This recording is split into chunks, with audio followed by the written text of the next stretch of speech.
Oi, pessoal, tudo bem? Bom, quero agradecer de novo a live, né? Mandar um grande abraço aí para os meus alunos e vamos começar a falar aí desse, vamos dizer, desse novo bicho que nós temos aí, que é a CBS, né?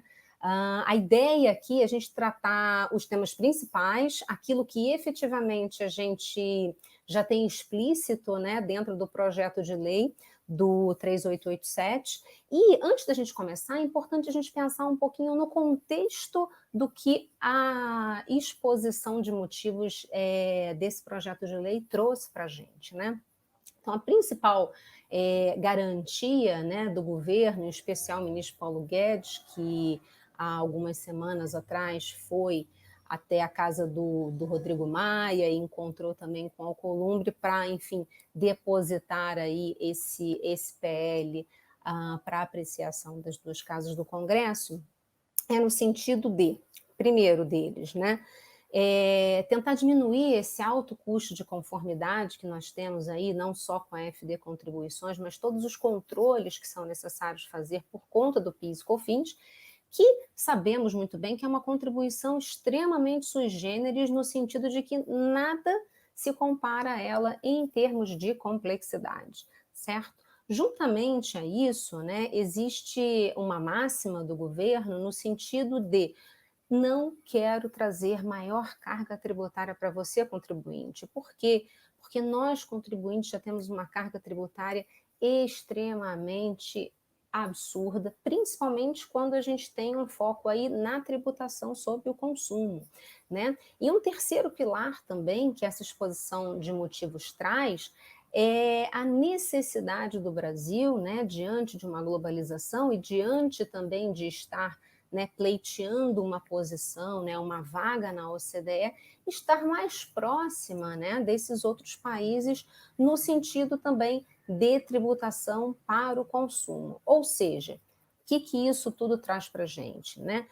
O governo quer garantir, sim, um crescimento expressivo do PIB, mas que este crescimento ele também não gere um aumento da dívida dos contribuintes, certo?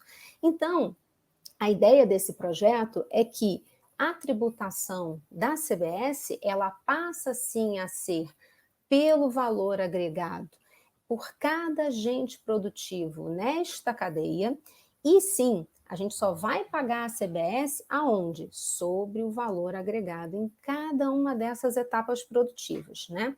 Então, esse é o primeiro, vamos dizer assim, o primeiro step dessa reforma, né? A gente tem 4 fases esperadas por essa reforma e a ideia é a gente tratar dessa primeira fase aqui. Quais foram as principais questões, né, até o momento, não só veiculadas e também muitas vezes esclarecidas aí pelo governo, mas aquelas que, enfim, tocam e afetam mais o nosso dia a dia. Então, o que esse PL trouxe para a gente, né? Vamos entender aqui também os principais pontos dessa reforma, como é que ficam os créditos, né? A gente tem que lembrar aqui que tem muita empresa ainda com crédito de PIS e COFINS, como é que isso vai ficar com a entrada da CBS, e como é que ficam também os regimes especiais, o que vai ficar mantido dentro da monofasia, o que vai ficar mantido, por exemplo, de Zona Franca. Então, a gente também vai dar uma olhadinha nesses aspectos mais específicos. Bom, acho que está faltando algum. Tem tema para a gente ficar discutindo aqui a beça. Então, depois dessa apresentação, eu vou para uma sala especial, né, justamente para tirar as dúvidas de vocês, porque, como eu falei para vocês, é muito difícil, né, por mais ágil que nós sejamos, falar do tema aí em 30 minutos. Bom, quais são as características gerais desse PL, gente? As características gerais desse PL. Essencialmente, ele vai substituir o PIS e a COFINS pela CBS. Por que eu segreguei aqui, por exemplo, o PIS-COFINS? Porque eu tenho, por exemplo, o PIS que incide na folha, né, para entidades que aí têm imunidade. Então, é importante a gente fazer essa segregação. Ah, Juliana, deixa de existir o PIS-COFINS importação? Não deixa, ele ainda continua aqui. Agora, o que é o mais bacana desse projeto, né? É que ele garante 2 conceitos muito básicos. O primeiro é a questão do aproveitamento de crédito de forma ampla, ou seja, é garantida a não cumulatividade ampla. Por quê, Juliana? Porque na medida em que a gente vai sair, vamos pensar aqui, de 3,65, né, pessoas aí do lucro presumido, ou 9,25 no lucro real, e a gente vai estar indo para uma alíquota de 12%, a pessoa, né, principalmente quem trabalha em serviços, pode pensar, puxa vida, olha o aumento que eu vou ter de 3,65 para 12, quanto dá isso? Mais de 200% de aumento? Então não é bem assim. A gente precisa sentar e fazer cálculos. Por quê? Porque muitas limitações aos créditos nas entradas, agora na CBS, serão possíveis, né, de serem realizadas, né, não vão, vamos dizer assim, ser proibidas. E a grande questão aqui é, bom, eu estou saindo de 9,25, ainda que seja de 9,25 no lucro real, e estou indo para 12%. Juliana, isso representa, sim, um aumento de carga efetiva. E quando eu digo, gente, que vocês precisam fazer conta, vocês de fato precisam fazer conta. Porque o 12% aqui, ele vai ser aplicado o quê? Por fora, e não por dentro, como era a aplicação do PIS e COFINS incidindo sobre a sua própria base. Ou seja, aqui, de fato, se você pensar numa base de R$ 100, você vai pagar 12. E não 13,64, como você pagaria se ele fosse um imposto por dentro. Então, essa é uma diferença extremamente importante. De novo, precisa sentar para fazer conta, certo? Outra característica, como eu já disse anteriormente, é a questão da não cumulatividade plena. Ou seja, vai ser não cumulatividade para todos. Aí, de novo, eu tenho, né, o pensamento na área de serviços, né, que a gente tem visto aí as manifestações, né, muitas vezes de inconformidades com relação ao projeto. No caso dos serviços, de fato, né, esse aumento para 12%, ele é complicado, e é complicado também sob a perspectiva de utilização dos créditos da cadeia anterior. Por quê? Porque, vejam, a partir do momento em que as empresas de serviço não podem tomar crédito daquilo que lhe é mais custoso, diria eu, a folha de pagamento, né, é o que eu acredito, né, na maioria das vezes, aqui, será que a gente tem não cumulatividade plena, garantida, ampla e total e irrestrita a utilização desses créditos na entrada? Então, vejam, aqui eu ainda acho que precisa, enfim, ter uma nova visão em relação à desoneração dessa parte da cadeia. Bom, o bacana, né, e aqui como terceira característica desse projeto de lei, é que a gente vai ter uma regra única, né, para todos os setores da economia. Ah, Juliana, mas você disse que vai ter monofasia, que vai ter zona franca. Sim, mas o que vocês têm que pensar aqui, gente? A gente está saindo de regimes especiais, mais de 100 que a gente tinha dentro do PIS e COFINS, para 6. Então, isso já é um ganho de escala fantástico. Né? Eu costumo dizer que esse projeto, claro, a gente sempre quis uma reforma tributária toda e que isso envolvesse todo o VAT que a gente tem, né? O municipal, o estadual, mas eu também fico muito contente da gente estar fazendo isso em partes, até porque, se vocês pensarem nas duas PECs que a gente tem hoje tramitando, existe a previsão legal da incorporação da CBS nessas PECs. Então, não é algo que está, vamos dizer assim, fora do contexto, muito pelo contrário. Tá? E quando eu falo dessa garantia, né, vamos dizer, zona franca, mas vejam que na monofasia, essencialmente, o que a gente tem garantido aqui são os créditos de combustíveis, né? E quando eu falo combustíveis, óleo diesel, gás liquefeito, e também cigarros. Agora, todos aqueles outros setores, cosméticos, autopeças, farmacêuticos, vão estar fora da monofasia. Então, vejam, aqui é apenas um exemplo para você de que esse regime especial, vamos dizer assim, ele não será aplicável, né, para diversos setores que até então eram aplicáveis. Bom, falando um pouquinho desses regimes de exceção, é importante frisar que Zona Franca continua, tá? É importante frisar isso. Ah, Juliana, mas como é que vai ficar a Zona Franca? Bom, tem diversos aspectos, né? Mas o maior deles é que sim, vai haver uma majoração, né? Geralmente você tem aí empresas baseadas na Zona Franca que pagam 7,3% ao invés de 9,25%, que vão ter aí um aumento quase de 2 percentuais com a modificação para a CBS. Bom, novo ambiente digital. Aqui é muito importante a gente discutir a CBS, também aplicável sobre toda essa questão digital. Por quê? Porque, de uma certa forma, o Brasil está fugindo um pouco daquilo que a gente chama Pillar 1 e Pillar 2, que hoje vem sido debatido, né, na esfera da OCDE, através dos actions, do BEPS. Eu sei que eu falei, enfim, muita coisa que talvez vocês não possam entender, mas o ponto importante é por que o Brasil está indo de forma contrária ao que, por exemplo, a União Europeia quer, que seria a instituição de um VAT federal para todos e não sendo o quê? Subcapitalizado por cada um dos países. Tá? Isso é um ponto muito importante. Essencialmente, a CBS Digital, a gente sabe que ela vai incidir com relação às plataformas, ou seja, aquelas que efetivamente praticam o quê? A intermediação dos serviços. E aqui a gente tem uma série de pontos ainda em discussão e que vão demandar de legislação a posteriori.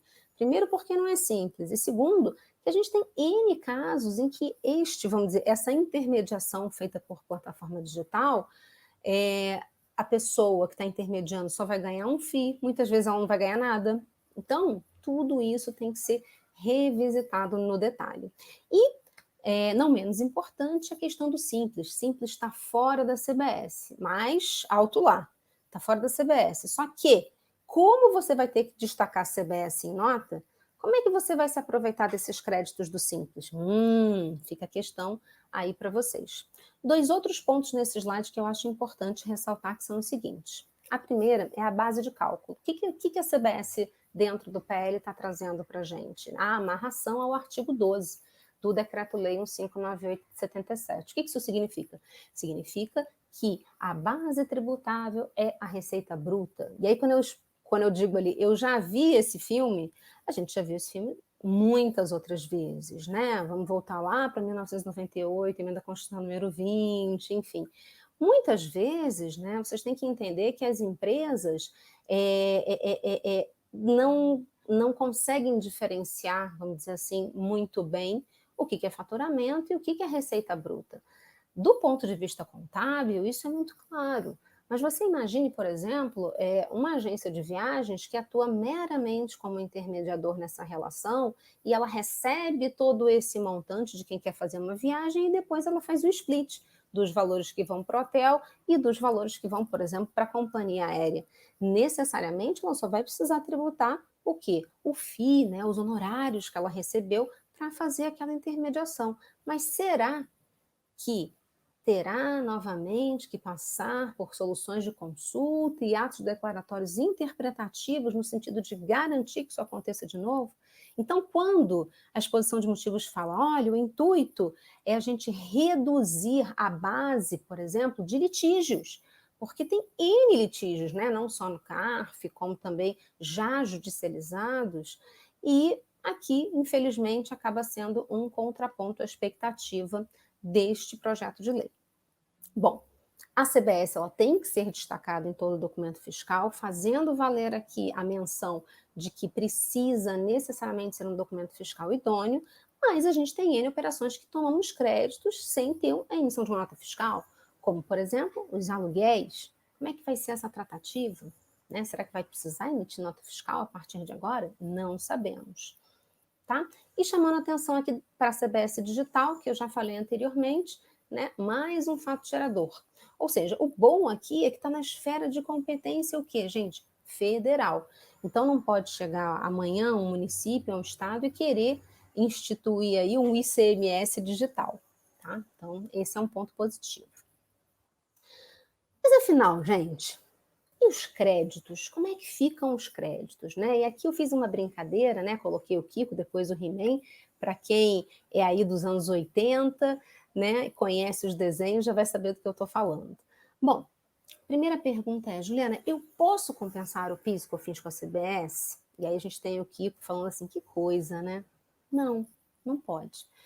Ué, mas então eu não vou poder utilizar FD contribuições para compensar? Também não. E o que eu vou fazer? Eu vou escriturar a CBS também na FD contribuições? Entendo que também não. Haverá uma outra obrigação acessória, muito mais simples, talvez menos robusta, né, do que a FD contribuições, justamente para garantir o quê? O envio correto dos dados para a Receita Federal. Então, o que acontece? Bom, se todas as minhas respostas às perguntas aqui foram negativas, a gente tem que ter uma luz no fim do túnel, né? A luz do fim do túnel pode apostar que sim, é o He-Man que traz para gente. Ou seja, como é que eu vou poder utilizar essa CBS? Vamos dizer assim, eu tenho crédito acumulado, a CBS passou a viger a partir de amanhã. O que eu faço com essa minha base de PIS e COFINS? Eu vou poder compensar? Você vai poder compensar. Com a própria CBS, sim, mas utilizando o quê? A Perdecomp. E aí, gente, não esqueçam, seguindo a instrução normativa 1717, que detalha, enfim, tudo o que você vai fazer para compensar, ou mesmo solicitar uma restituição, tá? E outra questão, mas eu vou poder compensar PIS e COFINS com outros tributos de natureza federal? Aqui é importante mencionar, né, o adendo que está descrito na 11.196, né, se não me engano, artigo 17. Ele fala o seguinte, ele fala, olha, você somente poderá, perdão, artigo 11, você somente poderá compensar quando você estiver dentro daquele regramento de suspensão, isenção, alíquota zero ou isenção. Então, aqui é importante a gente frisar bem esse ponto, tá? Então, muito cuidado. Agora, CBS com CBS eu vou poder compensar, eu vou continuar na minha mesma metodologia da não cumulatividade. Então, nesse ponto, ok. Mas aqui eu faço as devidas reservas em relação a essa sua base de PIS e COFINS. E vejam, quando a gente fala também de obrigação acessória, a gente tem que pensar que, bom, você disse que na FD Contribuições você não vai tratar a CBS, então a gente vai ter uma outra obrigação acessória, e isso vai de encontro à exposição de motivos, que dizia que, não, eu vou diminuir o custo de conformidade. Não é bem assim. Sem mencionar que você vai precisar manter a sua base de FD Contribuições. Como assim, Juliana? Sim, pensa no seguinte, vamos imaginar a questão da depreciação. Então, como é que é a regra da depreciação? Você tem lá a regra das cotas de depreciação, do 1,48 avos, tudo isso, né, que você tem efetivamente escriturado, você vai precisar dar continuidade, tá? E é importante dizer também, nesse caso dos créditos, vamos imaginar, a gente tem que pensar em todas as situações, né, gente? Então, vamos imaginar que eu estava no PIS e COFINS, chegou a CBS e no meio disso tudo eu tive uma devolução ou uma venda cancelada. O que eu faço? Não tem problema. Esse sim você vai efetivamente poder compensar com a CBS, mas lembrando que a alíquota que deverá permanecer vai ser de 9,25% e não de 12%.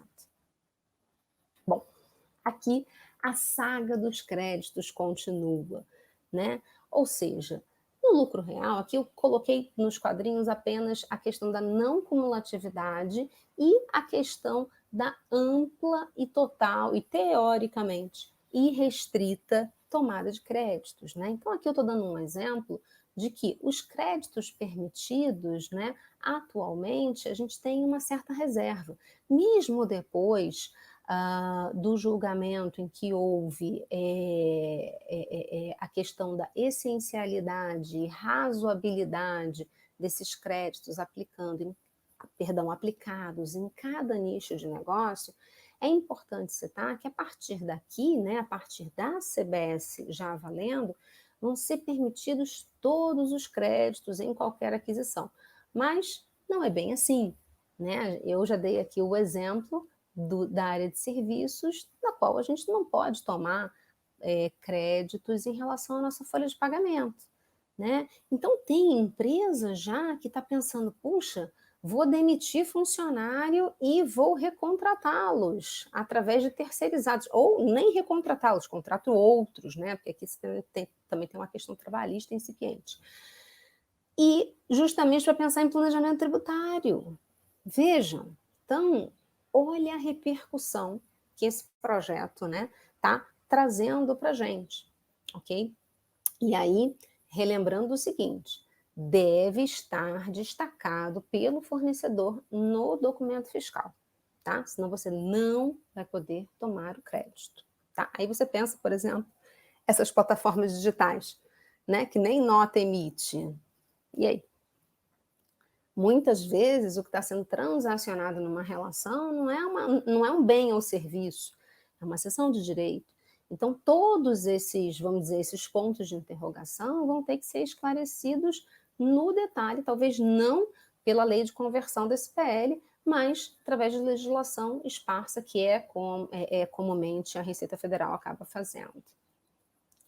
E aqui, quando eu falo que tem que fazer cálculo, de fato tem que fazer cálculo. Gente, essa planilha não é minha, mas eu achei ela um exemplo fantástico de que aqui você consegue visualizar essencialmente essas modificações das bases. Então, por exemplo, quando eu falei para vocês que o 12% é aplicado numa base de 100 e vai dar R$ 12, o que você tem que ainda considerar aqui é a questão do ICMS na operação. Vejam aqui, ó, preço da nota fiscal de venda. Então, aqui eu tenho o PIS, COFINS e a nova CBS.